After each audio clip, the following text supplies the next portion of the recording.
Alright, as you guys see by the title, bro, we got that 3 disturbing, true scary stories. I don't know how many of Mr. Nightmare made of these, my niggas, just like the regular disturbing true stories, my nigga. He made like 5,000 of these bitches. If you're a real Mr. Nightmare OG, put your hands up, my nigga. He been there since 2015. Put your hands up in the air. Mr. Nightmare and me, we go way back, my nigga. When I got my first ever fucking device. That's how way back we went, my nigga.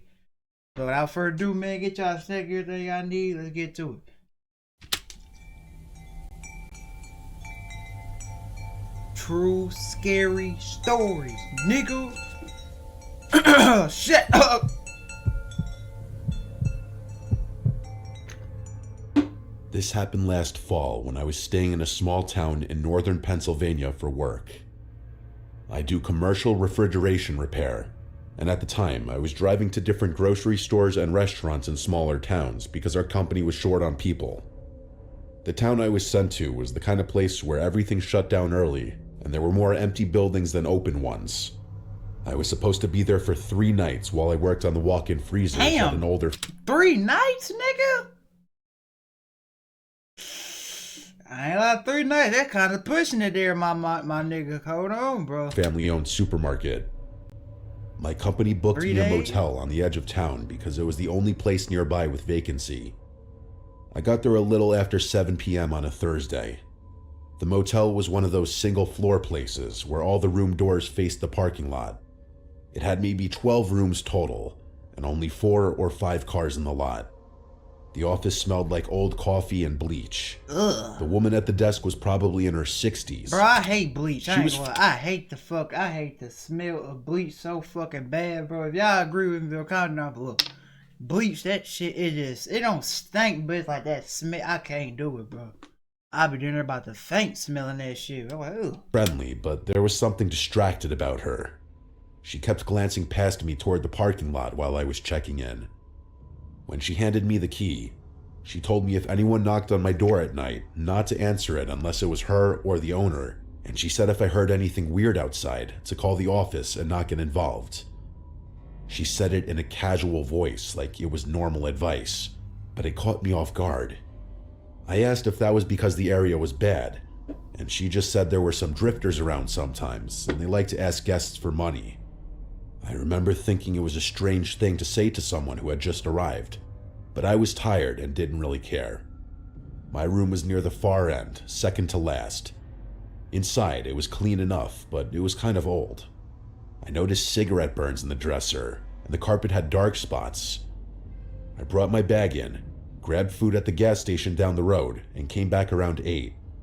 While I was walking to my room, I noticed a man sitting in an older dark green pickup truck 2 spaces away from mine. The truck was running, but the headlights were off. I couldn't see his face clearly because of how dark it was. If you see a nigga headlights off in their car running, bro, and they in the odd ass spot, it's either 2 things. That nigga, he in there, he plotting on some shit, my nigga. Or that nigga is passed out and dead in that bitch. But I remember, he didn't look at me like a normal person would when someone walks by. He just sat perfectly still with both hands on the wheel. I assumed he was waiting for someone. I went inside and spent the next hour eating and watching random stuff on my phone. Around 10:30, I took a shower and got into bed. Maybe 20 minutes later, I heard footsteps outside my room. That didn't bother me at first because other people were staying there. Then the footsteps stopped right outside my door. I waited for someone to unlock it or knock on the room next to mine, but nothing happened. After maybe 15 seconds, the steps moved on. A minute later, I heard them again, slowly coming back the other direction and stopping outside my door a second time. Still no knock, just silence. And then the footsteps walked away again. I got up and looked through the peephole, but I couldn't see anyone. It was probably just someone drunk or confused about which room was theirs. You always assuming shit. I assume it's probably blah blah blah. I assume it. Nigga, I'm tired of all this assuming shit, nigga. Let's just say if it is happening, my nigga. I'm tired of y'all niggas. Let's just say if this was that, alright? Nigga come snap the fuck out your neck, it's over. You ain't coming back. You only get one neck a lifetime, my nigga. When that's gone, it's over. A little after 11, I was half asleep when someone knocked on the door. I stayed still and waited. Then the person knocked again, the same exact way. Oh my goodness. I got up quietly and looked through the peephole again. There was nobody there. The fuck is that? And what's in the background, my nigga? Y'all hear that? That made my stomach drop a little. The parking lot lights were dim, but the walkway in front of the rooms was empty. I stood there for a while, then locked the deadbolt again, even though it was already locked. I was about to get back into bed when I noticed the curtain near the window had shifted slightly. It wasn't open enough to see out, just enough to make me realize someone might be able to see in from outside depending on where they stood. I moved it shut and turned off the lamp. I stayed awake another half hour listening. Right around midnight, I heard something that sounded like metal lightly scraping against metal near the door. I got up and stepped as quietly as I could to the door. For the third time, I looked through the peephole. This time, I saw movement. Somebody was crouched low, almost underneath the peephole view. I could only see the top of a dark baseball cap and one shoulder. Nigga, you I fuck. don't know how long I stood there, but it couldn't have been more than 5 seconds before the person stood up and moved away. I heard footsteps going fast toward the end of the building. I called the office right away. The woman who answered sounded annoyed at first until I told her someone had been right outside my door. Then she got quiet and asked if I had opened it, to which I said no. She told me to stay inside and said the owner was going to check outside. About 2 minutes later, Why is you asking me that if I opened it? Yeah, it's time to get the fuck up out of here. Right there, I knew, yeah, I don't belong here. It's time for me to get out of here. saw a headlight sweep across the curtain. Someone drove slowly through the lot and then left. The office called back and said nobody was there now, and it was probably just someone messing around. I Ain't asked if I nobody should call messing the police, around, bro. and she said it wouldn't do any good unless the person came back. I barely slept after that.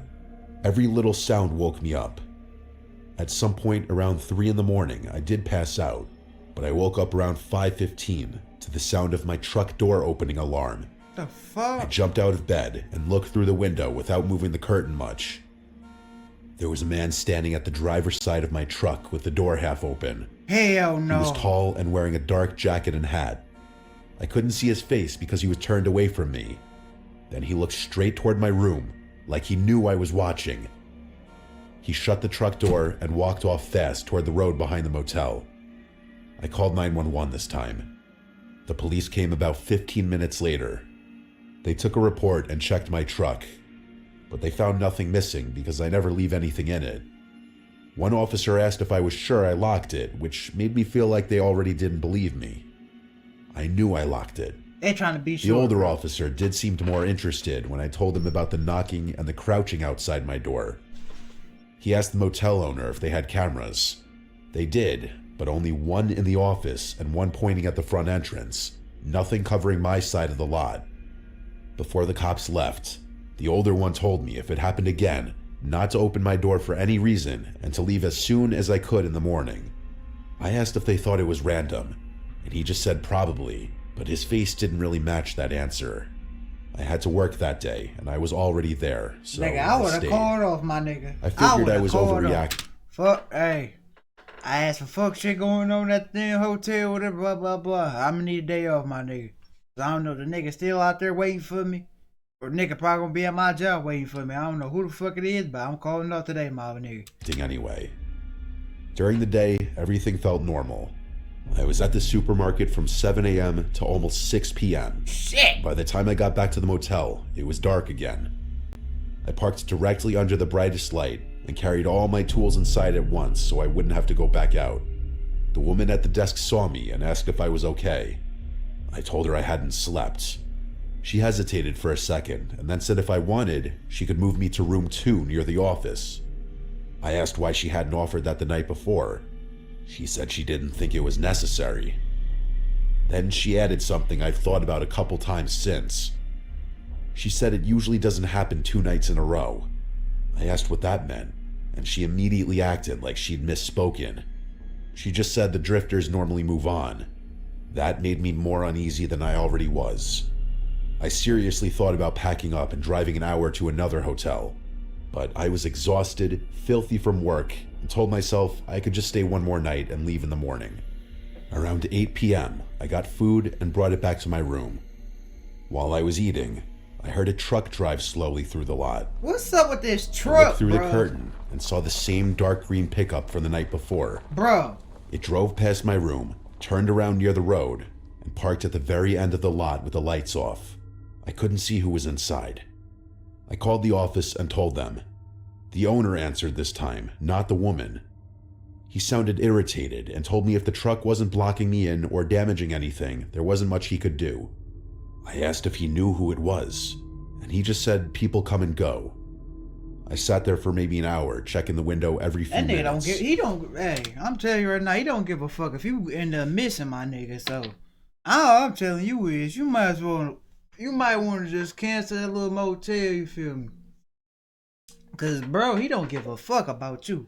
People come and go. If you end up missing, I don't give a fuck. That's that nigga saying. So basically, you in a fucked up position. So, what you gonna do? Either you gonna run, or either you gonna stay there like a dumbass and get your neck snapped. Me, I'll go with the first option. That's just me. The truck never moved. Eventually, I turned off the TV and lights and tried to sleep with my clothes still on. Sometime after 11, I heard someone walking outside again. Slow, super slow steps. Then a soft tap at the window, not the door. Hell no. I stayed in the bed. Then another tap came, this time closer to the center of the glass. Then a fingernail or something dragged slowly down the window. I could hear it clearly. I had never felt fear like that because I knew the person was standing inches away from where I was lying, and they knew I was in there pretending to be asleep. I grabbed my phone and started dialing 911. But before I hit call, I heard the bathroom window rattle. It was a tiny frosted window above the toilet. Then I heard something even worse.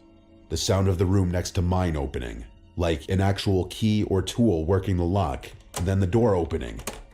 The room next to me had been empty when I checked in. I knew that because I had looked through the crack in the curtains the night before and never saw a car or lights there. I got out of bed and crouched near the wall that connected our rooms. I heard movement next door. Not the heavy footsteps of somebody checking into Nigga, you better go put somebody at the damn door to block that bitch, bro. They about to come to your shit next. More like somebody trying not to make a sound. I called 911 and whispered everything as quietly as I could. The dispatcher kept telling me to stay on the line. While I was talking, I heard one hard hit on the shared wall behind the headboard, like someone testing how solid it was. Then another lower down, and then just nothing. I was trying so hard to listen that I could hear my own breathing and heartbeat. Then I heard the bathroom window in my room start to move. It wasn't rattling this time, it was opening, but just a little. I ran to the bathroom and shoved it closed with both hands. Something on the other side pushed back once. Not that hard, but enough for me to feel it. I locked it, even though the latch looked flimsy as hell, and then I backed away. The dispatcher told me officers were 2 minutes out. I could hear movement outside my front door now too, like there was more than one person. Then came the soft knocks on the door, like the night before. I didn't answer. At that point, I grabbed the motel chair and jammed it under the doorknob, even though I knew that probably wouldn't do much. The police arrived maybe a minute later, but it felt like 10. As soon as headlights hit the curtains, I heard running. It was at least 2 sets of footsteps. The officers found that the screen on my bedroom window had been removed and was lying in the bushes. They also found fresh pry marks on my truck door and on the door of the empty room next to mine. What I didn't find out until later was the worst part. The older officer from that morning came back and asked me privately if I had anyone angry at me or if I had posted online that I was staying there. I said no. Then he told me they had seen the green pickup before. According to him, there had been 2 other incidents in the previous 6 months involving men staying alone at that same motel for work. In both cases, someone had tried getting into their vehicles during the night. One guy said he heard people outside his room, but left before reporting anything else. The other one woke up to his motel door cracked open, even though he swore he had locked it. Nothing had been taken in either case. The officer said they believed the group was following out-of-town men from bars or work sites, trying to kidnap waiting y'all until niggas. they were isolated and trying to get inside their rooms. Trying to kidnap He y'all. never said exactly what he thought the end goal was, but he didn't need to. I packed my stuff while two officers stood outside. When I Dang. checked under the bed before leaving, which I normally never do anywhere, there was a folded piece of paper shoved almost against the wall. The fuck? I only noticed it because I dropped my phone charger. It was part of a local newspaper torn into a square, and on the back, somebody had written my room number and my truck plate in pen. That meant whoever it was hadn't just picked me at random that night. They had been watching long enough to write things down. I left the motel before 1 in the morning and drove home. Don't book a motel, bro, please. I mean, if you think about booking a motel, watch this story right here. Almost 2 hours home, even though I had one more day of work scheduled. My company sent someone else the next week, and I found out later he stayed in a different town. Besides my recounting of this story just now, I really tried to just put this experience behind me.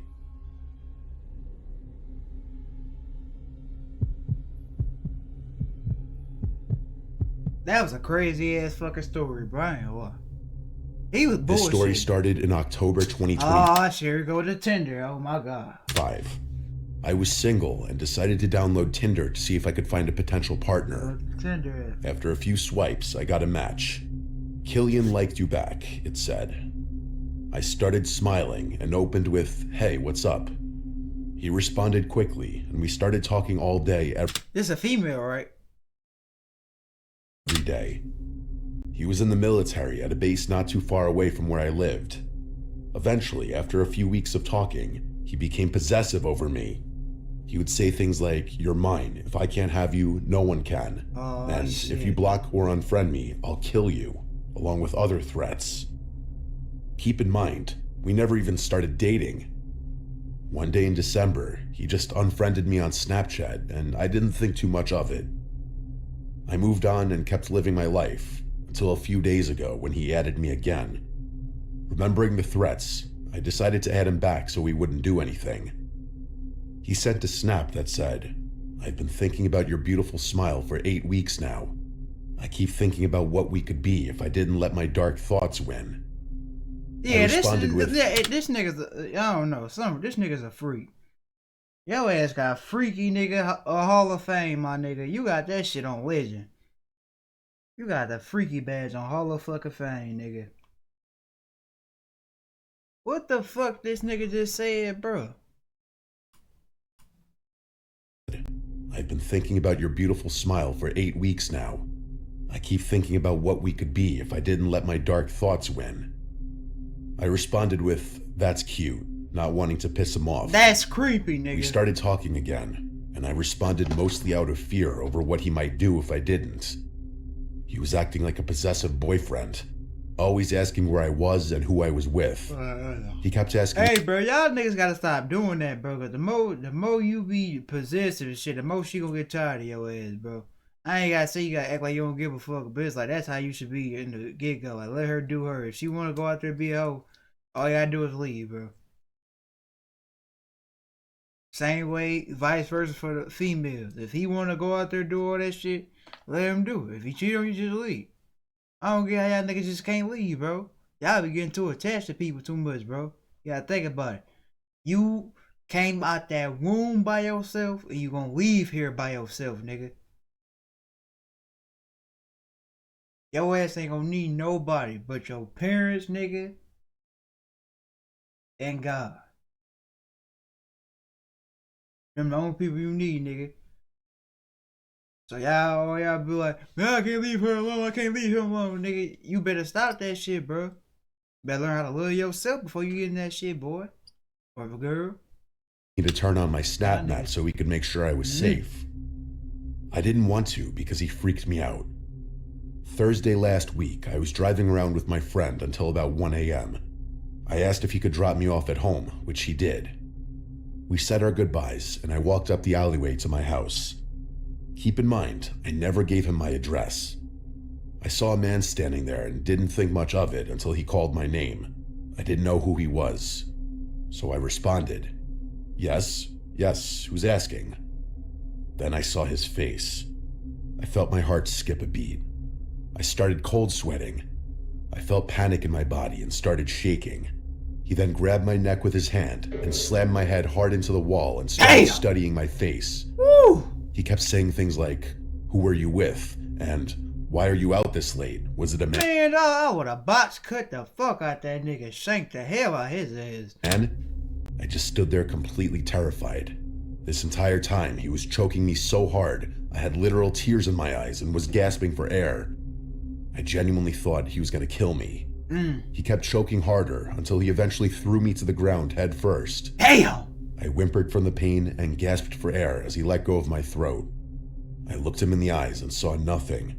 There were no emotions there. He didn't feel bad at all. All of a sudden, he sat on top of me and slapped me hard across the face. I put my hand where he hit me as tears filled my eyes again. Then he started choking me again. This time I was more sure that he was going to kill me. I looked up at the black sky and started thinking about my deceased dog. I even started smiling as I felt myself about to pass out. Then he suddenly let go of my throat. He said, Fuck, I have to go. The last bus is leaving in 3 minutes. Then he ran away while I lay So you telling me this nigga's a Hall of Fame motherfucking threat to society. This nigga had let you go because he said he missed his bus. This nigga need help. We need Trump to come assassinate this nigga next, bro. Whoever this nigga is. This nigga don't give a fuck. Nigga said, the bus come in 3 minutes, I gotta go. Nigga, you finna damn near kill this damn girl. Something wrong with people, bro. I'm telling you, some people not all the way there, bro. Like, you wanna know something crazy too? Y'all know how niggas got that inside voice. I know y'all heard Solo Nati say that. Like, you know how you could talk to yourself in your head? Some people don't have that. Do you know that? Like, some people don't have that shit, bro. Like, they can't talk to themselves. And they can't think in their head. Like, some niggas was born without that shit. I did not know that. The cold, wet ground trying to catch my breath. I was in shock and didn't know what to do. I decided to call my best friend and try to tell him what happened, but I couldn't talk. My vocal cords had been choked so badly I couldn't make a sound. My best friend only heard strange noises and said he was on his way. When I got to my friend's house, I fell asleep on the couch within 3 minutes because I was exhausted. While I was sleeping, my friend called the police and told them the situation. The next day, my friend drove me to the police station to give my statement, and I did. After I had been questioned, the police decided my life was in too much danger to just let me go without protection.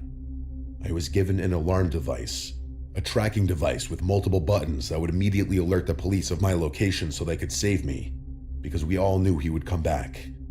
3 days ago, I was followed by a friend of Killian. If the plan hadn't been for me to be picked up by a friend nearby, I don't think I would be here to tell this story. The police told me Killian's intention was to kill me, so if he had his own car or if there had been a later bus, I would probably be dead. Every time I leave the house or go outside, I fear he's watching, which he's told me he'll always be. One day I might not see him coming, and he might be waiting in that dark alleyway again, and I might not trigger the alarm fast enough. I'm not safe, and I just wanted to share this story in case I do end up getting killed. Be careful, everyone. Bitch, you better go get you I a never motherfucker. even gave him my info to find me. A 4-4, we better get your ass a damn 4-5 or something, a high point or something. Get you something, my nigga. Something to light his ass up like a Christmas tree. Get you some, my nigga. Nigga almost choked your ass out and stopped and said he need to catch his bus. Something wrong with Cub. My name is Mike, and this happened last October when I decided to take a solo camping trip in the Smoky Mountains. I'd been feeling burnt out from work and just wanted a couple quiet days away from everything. I had done solo trips before and never had any issues, so this didn't feel like a big deal at the time. I left early in the morning, and the drive took most of the day. A couple hours before reaching the park, I stopped at a small roadside diner because I was getting hungry and I knew food options would be limited once I got deeper into the mountains. The place was pretty empty, just a few older people drinking coffee and a waitress who looked like she'd been working there forever. I sat at the counter and ordered a burger and fries. While I was eating, I noticed a man sitting a few stools down from me. He wasn't doing anything strange exactly, but he kept glancing in my direction without really turning his head. I remember thinking he probably just noticed I wasn't local. At one point, he asked where I was headed, and I told him I was going camping up in the mountains. He just nodded and said to be careful out there. I asked what he meant, and he just shrugged and said it gets real quiet out there at night. I didn't think too much into that and just paid the bill and left. By late afternoon, I reached the area where I planned to park. It was just a dirt pull-off near a trailhead with no other cars around. That should have maybe been my... shit look. You ain't gonna never catch me in the middle of this shit, bro. I ain't gonna. Like, this look like some shit about to go down. If you walking in some shit like this, I ain't gonna be prepared for some shit to go down. Out of your ass gonna hear some rah! You gonna hear that motherfucker, that's that mountain lion. Or your ass gonna hear some. What sound do they make? I don't know. Hey! Psst, psst, over here. You gonna hear some shit like that. And for both of them situations, and I ain't gonna lie, my one, nigga, I'm fucking taking my chances. I ain't gonna lie. I ain't gonna lie, when you run from the motherfuckers, they probably gonna chew your ass up worse than what they is when you standing there. So I advise y'all niggas, y'all get near a mountain lion, bro. Bag up slowly, but make noise like, ah! Like we're trying to run up on you. Then if it run up on you, grab a stick and hit that nigga upside his motherfucking head. But you gotta time that motherfucker. Like how you play 2K, you time that green.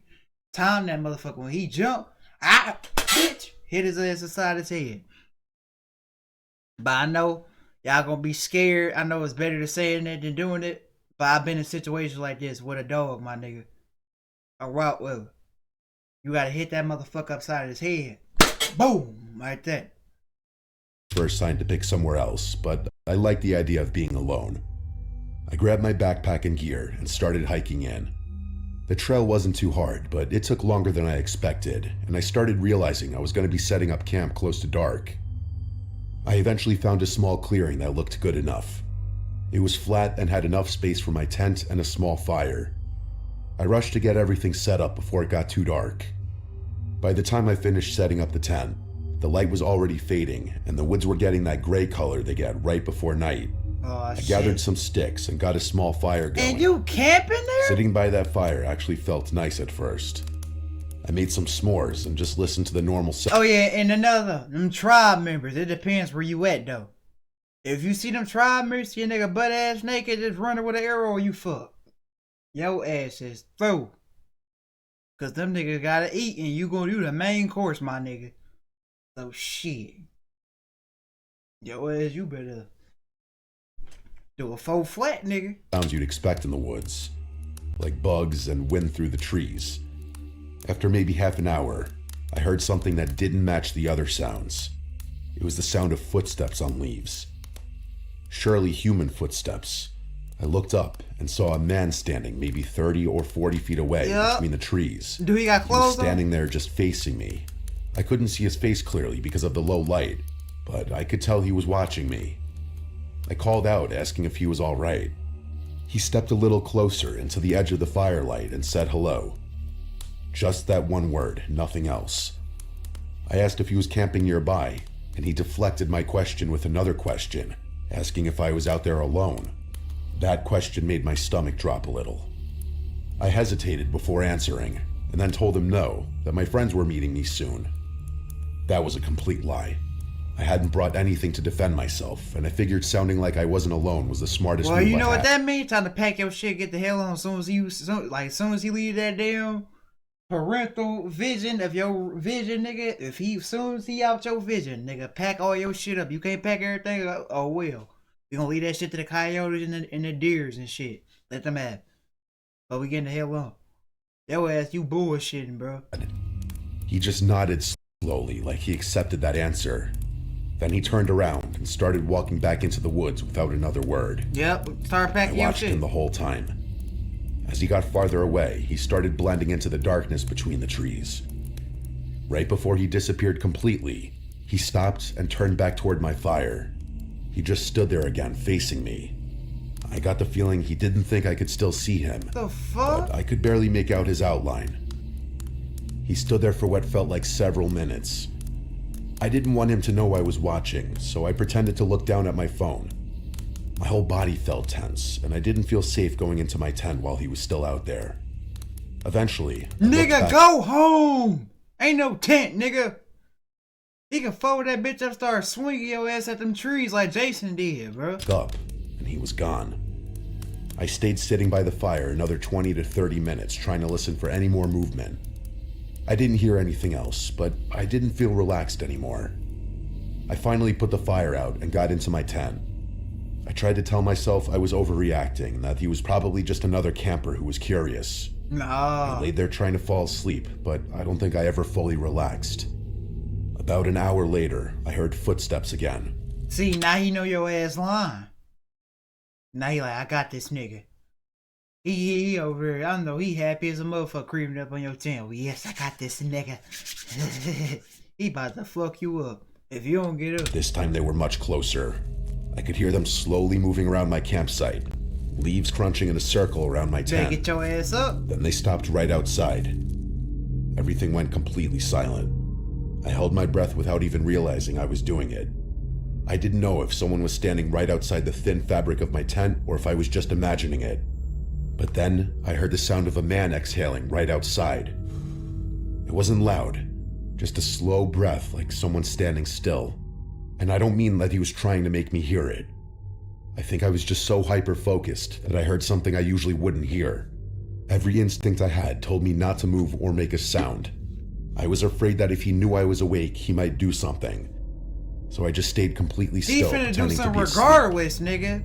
After God knows how long, I heard the footsteps slowly move away again. I waited a long time before even letting myself breathe normally. About 10 minutes later, the footsteps came back. Oh, It was the same circling around the tent. Then he stopped again, and then the same silence. This went on for hours. Sometimes the steps would fade off into the distance and I would think he finally left. Then they would come back again. Either he was walking away and returning, or he was standing somewhere in the trees just watching and coming closer whenever he felt like it. oh my God. I never heard any talking, but something about the way the steps sounded made me feel like it wasn't just one person anymore. I can't explain why. Maybe it was just fear messing with my head. At one point, I noticed the inside of my tent starting to get lighter. I realized the sun was starting to come up, and that I'd been awake the entire night.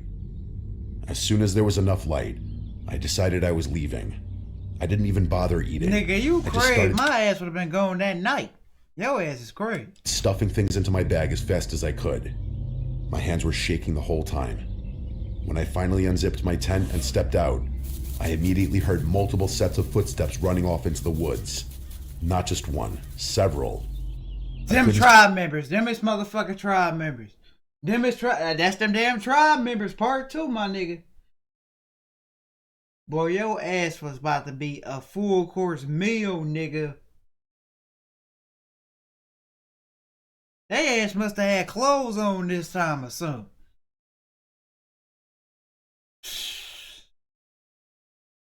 See anyone, Hey, bro. but I could clearly hear the sound of more than one person moving away through the leaves fast. That was the moment I knew I hadn't imagined anything. I Fuck didn't that even tent. finish packing properly. I just grabbed what I could carry and started jogging back toward the trail. I kept expecting to hear someone following me, but I didn't. I reached my car, I locked the doors, and I just sat there trying to calm down. At some point, I must have fallen asleep because I woke up hours later with the sun high in the sky. Why the fuck is you falling asleep in the car? You wanna die. Your ass got a death wish, my nigga. Part of me tried to rationalize everything. This nigga got a death wish, Like though. maybe it was just a couple other campers messing with me. I even considered going back to get the rest of my stuff since I had left some gear behind in my rush. It was full daylight now, and I figured whatever happened at night wouldn't happen during the day, so I walked back down the trail. When I got to where I was certain my campsite had been, I stopped completely. Everything My gone. tent was gone. My sleeping bag was gone. The small cooking supplies I left were gone. Every last thing was gone. The only thing left was the black circle of ashes from my fire. I walked around the area thinking maybe I had the wrong spot, but I knew I didn't. The trees and rocks were exactly how I remembered. Someone had taken everything. That's they shit. I didn't now. see any trash or damage, just empty ground like I had never been there. I didn't look around any longer. I just turned around and walked straight back to my car. I didn't report it or try to find my stuff. I just wanted to get out of there. Losing the gear didn't matter to me anymore. The only thing that mattered was leaving without getting hurt. I drove straight home that day, and I haven't gone camping alone since. Sometimes I still think about how many people were actually out there that night, and how close they were standing to me while I pretended to sleep. Hey, I don't give a fuck. I don't give a fuck if it's 15 people with me. I'm not going camping, my nigga. Cause that 15, all it takes is one out of them motherfucking 15, and that one person could be your ass day after. I ain't taking no damn chances, and you know me. If you getting chased with me, you know that's the worst thing to get chased with me, my nigga. I play that every man for himself game. Your ass fall or something, I'm gonna go get you help, but nigga, if I know damn well I can't come get you in time, oh well, I'm gone. I'm sorry. I am sorry for you, my boy. If you fall, that's your ass. Sorry. So that's how I know that camping shit ain't for me. And then fishing too. If a nigga gets hooked on the fish, he getting that damn shit, nigga. I'm sorry. I ain't going there. I ain't going there again, your ass. And if I throw that damn floaty and it miss you, GG's. But I hope you guys enjoyed this motherfucking video, man. Comment, like, and subscribe. I'll see you niggas in the next one. Peace. Peace. Peace.